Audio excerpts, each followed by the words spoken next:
Bonjour très chers amis, bonjour très chers internautes, mes chers compatriotes congolais. Je viens par cette courte vidéo marquer mon opposition par rapport à la proposition du chef de l'État Félix Tshisekedi à inviter à faire intervenir une fois de plus les armées étrangères dans notre pays à travers sa proposition à la SADC. La SADC étant la communauté des États de l'Afrique australe. Le chef de l'État a demandé la constitution d'une coalition de ces armées étrangères pour intervenir une fois de plus dans le Kivu, dans notre pays, afin de devenir à bout des groupes armés.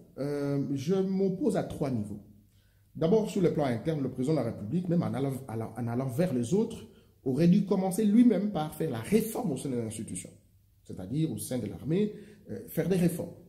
Première des choses. Deuxièmement, il aurait dû commencer par révoquer tous les officiers qui sont cités, les officiers qu'il a lui-même reconduits, sous la proposition de l'ancien président Joseph Kabila, sont des officiers exactement impliqués dans les trafics des armes, dans l'exploitation des minéraux, en connivence, la création ou même l'entretien de ces groupes armés. Il y a plusieurs rapports qui les montrent, qui l'attestent, notamment le rapport de Mamping, les rapports du Sénat congolais dirigé par l'ancien Sénat, dirigé par Ken Wadundu, entre le rapport de 2008-2009, beaucoup d'autres ONG, tant internationales que nationales, la société civile atteste, et moi-même, j'ai été chargé des missions de l'ancien chef de l'État, j'ai effectué 19 missions à l'est du pays, des rapports ont été rédigés dans ce sens-là.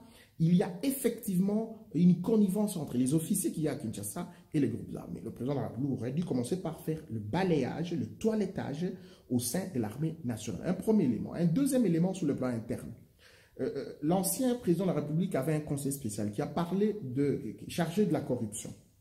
Le professeur Luzolo Bambilesa. Celui-ci a dressé un rapport selon lequel entre 15 à 25 milliards de dollars échappent à l'État congolais chaque année par rapport à la corruption de ce pays-là. Il a établi la liste des personnalités et des entreprises qui participent massivement à cette corruption.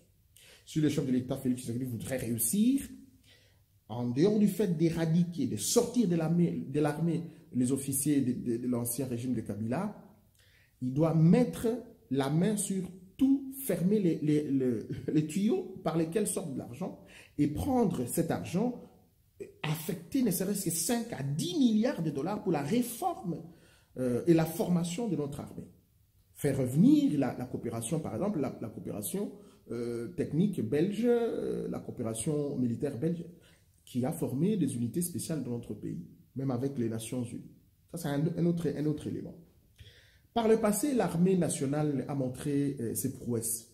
Cette armée, lorsqu'on choisit des hommes sérieusement patriotiques, vous vous rappelez lorsque Mbunza Mabé a été envoyé pour mettre fin aux aventures de Mutebussi, que Rouberoa a mandaté, Rouberoa qui a formé Mutebussi et Goulabatouare et Bosco Ntaganda. Le général Mbunza Mabé a anéanti ces mouvements jusqu'à ramener aux frontières jusqu'au Rwanda. Mamadou Ndala, qui est un des commandos formés par les unités des Nations Unies et de la Belgique, a montré sa suprématie sur les groupes armés. Le colonel général Baouma, pareil, le général Olenga, pareil. Mais c'est avec la complicité des officiers encore puissants à Kinshasa qui a fait que ces officiers sont soit morts, soit retirés de leurs fonctions. Donc le président de la République doit avoir un service stratégique qui puisse identifier le véritable compatriotes qui sont dans les rangs afin de leur donner les moyens qu'il faut, la formation qu'il faut pour les mettre sur la ligne de front.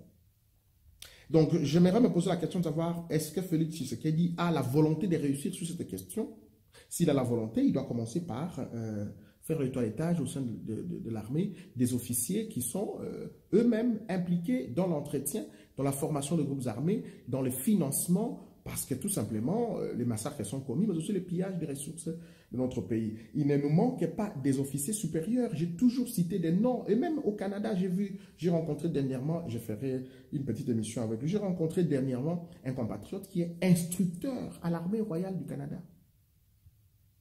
Mais c'est à Lula, Victor Lula. C'est un compatriote congolais. J'ai parlé toujours, chaque fois, de Jean-Jacques Aoundo de l'école royale militaire ici en Belgique. Beaucoup, les Raphaël Moumou sont nombreux. Les colonels Loussadoussou, qui a été un des commandos de la division spéciale présidentielle. qui est un médecin urgentiste et cardiologue. Il y en a nombreux comme ça, des officiers ici, dans la diaspora, et même sur place à Kinshasa, en RDC, nous avons encore des officiers capables, même à Brazzaville. Si on veut venir à bout de ces groupes armés, Félix Tshisekedi peut tout simplement utiliser, rassembler, créer une banque de données des véritables compatriotes congolais qui pourront mettre fin, qui ont la volonté de mettre fin à ces groupes armés, à ces aventures. Ma deuxième opposition se situait au niveau régional. Plusieurs rapports, je parlais des rapports mapping des Nations Unies, les rapports des ONG nationales, des ONG internationales attestent que les pays voisins sont impliqués dans l'entretien et le financement des groupes armés. Et aujourd'hui, solliciter la solidarité, je me pose la question de savoir si les mots étaient bien choisis. Aujourd'hui, le monde entier célèbre le Rwanda comme étant un pays modèle, un pays stable, économiquement stable. Mais ce pays, les rapports montrent, et nous avons démontré nous-mêmes plusieurs fois, que le Rwanda est impliqué dans la déstabilisation du Kivu. Le Rwanda forme des groupes armés, commençant par le RCD, AFDL, ses troupes sont arrivées, le RCD, ses troupes se trouvent dans notre pays. Et en voulant créer une coalition de plus, nous avons dans la forme de la CIRGL, Conférence internationale de la région sur les États du Grand Lac, nous avons plusieurs fois eu des opérations conjointes entre l'Ouganda, le Congo, le Burundi, le Rwanda, pour traquer ces groupes armés. Mais en réalité, lorsqu'on crée cette coalition, les troupes étrangères finissent par se diluer au sein de ces groupes armés et restent en RDC. Ce sont ces mêmes unités spéciales de Kagame, de Museveni et autres qui sèment la terreur et le chaos dans le Kivu. Et aujourd'hui, le Rwanda, je ne vois pas comment le Rwanda va envoyer des unités pour combattre ses propres unités.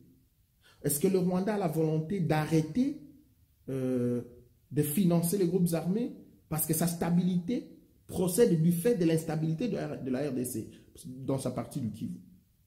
C'est cela la grande question qu'il faut se poser. La stabilité économique du Rwanda vient du fait que le Rwanda déstabilise le Kivu, la RDC. Félix Tshisekedi sollicite aussi le Rwanda qui fait partie de la SADC, Communauté des États de l'Afrique australe, à mettre un terme à ces groupes armés. Est-ce que moi qui ne comprends pas? C'est la grande question. Et aujourd'hui, même sur le plan international, finissons-en, mais les raffineries, les fonderies britanniques sont installées à Kigali. La RDC ne vend pas officiellement du coltan, de la cassiterite et de l'or au Rwanda ou à l'Ouganda. Ces multinationales vont au Rwanda acheter parce que ces mêmes multinationales amènent des armes, donnent au Rwanda. Le Rwanda fait rentrer les armes et entretient des groupes armés. Il y a de l'argent au sein de ces groupes armés et de l'argent, voulais-je dire, et des armes, en complicité sûrement avec certains officiers congolais. D'où cette chaîne à 3 niveaux, sur le plan international, sur le plan régional, sur le plan local. Donc je ne vois pas aujourd'hui, le président de la République aurait dû tout simplement, à la CIR, je vais dire à la SADC, demander qu'il y ait un dialogue au Rwanda et que les FDLR, on a quand même plus de 20 ans passés après le génocide, demander qu'il y ait un véritable dialogue entre Rwandais, un véritable dialogue entre les Ougandais, parce que lui, il doit mettre de l'ordre chez lui au Congo, en RDC. Ça, c'est un premier élément. Un deuxième élément, il aurait dû tout simplement mettre la communauté internationale, demander à la SADC de le soutenir afin de condamner les multinationales qui participent dans ce que j'appelle le couloir de vente d'armes. Les armes quittent l'Europe, quittent la Belgique, les armes quittent l'Europe de l'Est et atterrissent dans le pays des Grands Lacs, chez nos voisins. Et c'est un couloir d'armes qui viennent jusque dans les groupes armés qui sont dans le Kivu. Donc le président de la République aurait pu saisir cette occasion, la tribune, parce qu'il est à la tête de l'État, et dire les choses clairement. De toute façon. Vous avez AGR, qui est une multinationale belge qui est basée en Ouganda. Cette multinationale achète de l'or.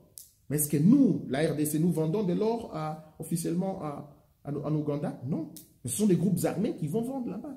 Mais comment ils sont ravitaillés? Ils sont ravitaillés d'abord par le FARDC, les officiers corrompus qui sont ceux de FARDC, mais aussi par les couloirs des armes qui viennent d'ailleurs, qui rentrent par ce pays-là. Donc ces pays-là sont des pays qui ont les couloirs de passage des armes, de trafic d'armes. Des armes légères, des petits et gros calibres. Donc le président de la République ne peut pas, une fois de plus, inviter des armées étrangères dans notre pays, alors que plusieurs fois, et chaque fois que ces armées interviennent, le nombre dont ils arrivent, ce n'est pas le même nombre les jours de retrait. Il y aura 3 brigades qui vont défiler pour marquer le retrait, mais l'essentiel des troupes se sont diluées au sein des groupes armés pour continuer le pillage des ressources. C'est cela. J'invite Félix Tshisekedi ici à donner des moyens au sein d'un FARDC, à notre armée. Cette armée est capable, nous avons des hommes capables qui sont bien formés, mais on est en train de les anéantir et c'était ça la stratégie de Joseph Kabila, c'est détruire notre armée. Qui donne des moyens au FARDC. Le FARDC est capable, non seulement avec des gens que j'ai cités ici, mais beaucoup d'autres. On a des milliers d'officiers qui sont en dehors du pays, qui sont des stratèges formés dans les meilleures académies militaires au monde, que ce soit en Israël, en Égypte, ici en Belgique, en France et partout. Ils sont à Brazzaville, ils sont au Togo, ils sont partis. Il y en a qui sont à l'intérieur du pays, mais ils ne sont pas utilisés. Joseph Kabila a préféré les unités spéciales que l'on trouvait au sein du RCD d'Azarias Rouberois parce que ce sont des unités spéciales venues du Rwanda. Et lorsqu'elles ont intégré officiellement, par des appels, des invitations comme celles que le président Tshisekedi fait, ces officiers sont devenus congolais et ce sont ces officiers-là qui sont en connivence avec les groupes armés qui sont en train eux-mêmes d'encadrer, qui sont leurs compatriotes de leur pays. C'est de cela. On va tourner à rond. Tshisekedi ne doit pas être quelqu'un qui ne connaît pas les dossiers. Nous avons plusieurs fois manifesté ici en Europe le fait que nous avons des millions de morts, qu'on a détruit cette armée. Mais maintenant, il est au pouvoir, il doit faire la réforme de l'armée. On a détruit cette armée, on l'a inféodée, on l'a infiltrée et on l'a détruite de l'intérieur. Et ceux qui détruisent ces armées sont aujourd'hui vos alliés, les Rouberois, les Kabila, les compagnies.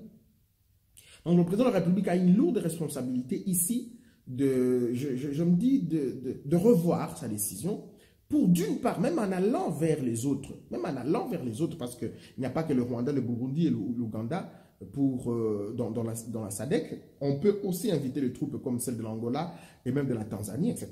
Ce n'est pas exclu, mais avant d'aller, quelles sont les réformes que le régime Tshisekedi a fait au sein de l'armée notamment? Il faut d'abord arranger les choses, il faut d'abord opérer des réformes qui sont nécessaires au sein des FARDC avant d'aller vers les autres et tenter d'abord, parce que le Rwanda avait ses groupes armés, le Rwanda n'a invité aucun pays, l'Angola n'a invité aucun pays, sûrement que Mobutu l'aidait, mais Mobutu a aidé plutôt le rebelle. Jonas Savimbi est mort par l'armée et l'UNITA a été mise à terre, anéantie par l'armée nationale angolaise, les forces armées angolaises, les FAR. Au Congo-Brazzaville, Sassou Nguesso a fait la réforme au sein de l'armée, donné des moyens à l'armée. Les militaires du Congo-Brazzaville touchent 10 fois plus le solde que l'armée, que les officiers congolais. C'est à ce niveau que c'est tout le problème. Et donc, ces groupes, je veux dire, ces États qui nous entourent n'ont jamais invité la RDC pour trouver une solution à leurs problèmes. Ils donnent des moyens à leurs armées respectives et ces armées qui sont patriotiques et qui meurent sous le drapeau frappent et établissent la paix. Aujourd'hui, en Ouganda, il y a la paix en Ouganda parce que Museveni a donné des moyens au sein de son armée. Il faut voir les militaires ougandais comment ils sont. Bien formés, bien nourris, bien encadrés. Au Rwanda, pareil. L'Angola, pareil. La Tanzanie, pareil. C'est quoi ça? Voilà. Mesdames, Messieurs, rendez-vous au prochain numéro. Au revoir.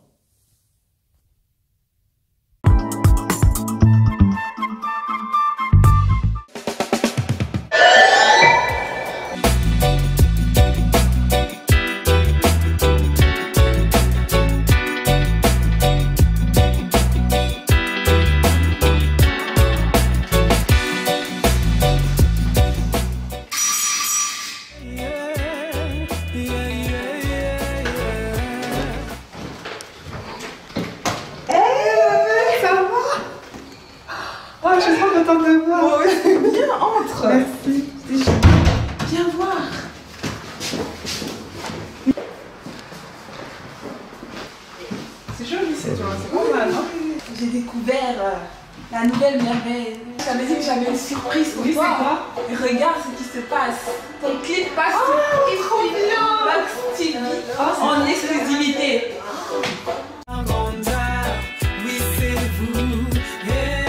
En plus, il y a des maxi promos, donc franchement, profites-en. 149 € pour la box et toute l'année. Donc bien. Toutes les chaînes, que ce soit les chaînes françaises, les chaînes italiennes, les chaînes africaines, dont Jazz Congo. Oui. Donc pour un an, 149 €, 6 mois, 119 €, 3 mois, 99 € et pour un mois, 69 €. Mais je vais en profiter. Hein. Franchement, c'est mieux même de prendre pour un an. Ouais, c'est plus intéressant. C'est beaucoup plus intéressant. Ça va. Merci. Ah oui. Franchement, merci.